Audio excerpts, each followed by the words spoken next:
It just worked.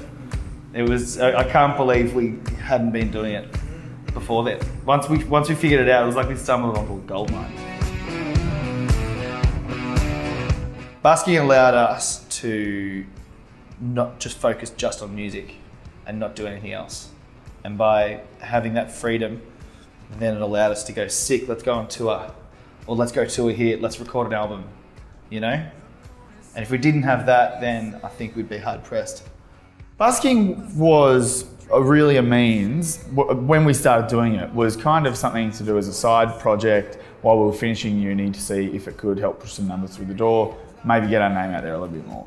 When we started doing it, we started making good money. Then it all of a sudden became an income stream that we could use to start recording our own EPs.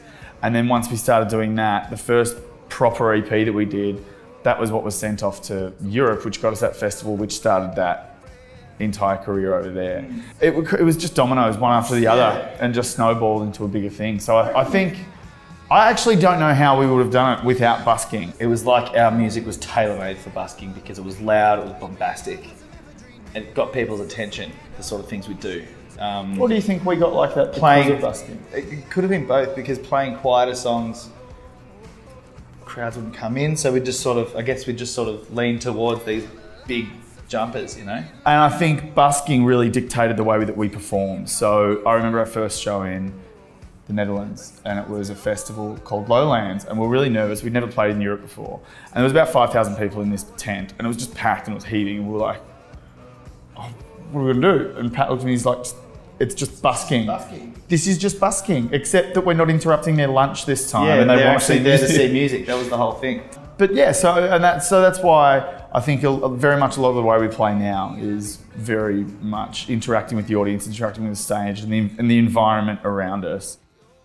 We started hanging out with the guys in the band Bonja, who was a Kiwi band based in Melbourne. They started out busking, so we were talking to them and they just said, boys, just get out busking. Once we sort of got down on the street and just started busking and just sort of built up these crowds and just sold these CDs. And it was the first day we ever went out on Burke Street Mall, we sold 66 CDs, and we were out there for about 3 or 4 hours, and we were just like, what happened? Hell! That first year we sold like 40 or 50,000 records. We didn't realise, because we were just selling that much that every like few weeks we'd just be calling up Implant where we get them printed. We're like, we just need another 2,000.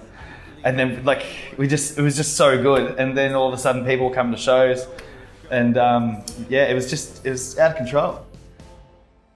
Melbourne is the best setup and the best organised. Different cities have different sort of outlines and the way they do things and lining up for a spot and doing certain things, you know. And I think the handy thing about Melbourne, the way that we were able to turn it into a real profession, was because we had that organisation, so we could just go each week. Yeah, we could plan out our days. We could, if you don't want to oversaturate the market one week, you know, you can go on a Monday and a Friday. Like Melbourne's the best on earth that I've seen busking. It's the beat of the city. Like, it's just such an important part of what makes Melbourne this cool, culturally rich, beautiful tapestry of a city. Like, no matter what, there's going to be something interesting there to watch. If you're a young muso, just get out there. Then there's absolutely nothing there's nothing to lose. It's its very worst is rehearsal for a day. But, you know, there's all sorts of things that can come out of it. Absolutely.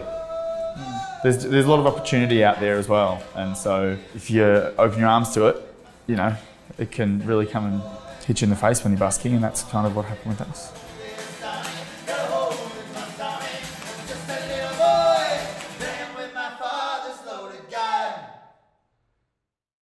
No, that's the thing is, see, I know, I get passionate about this.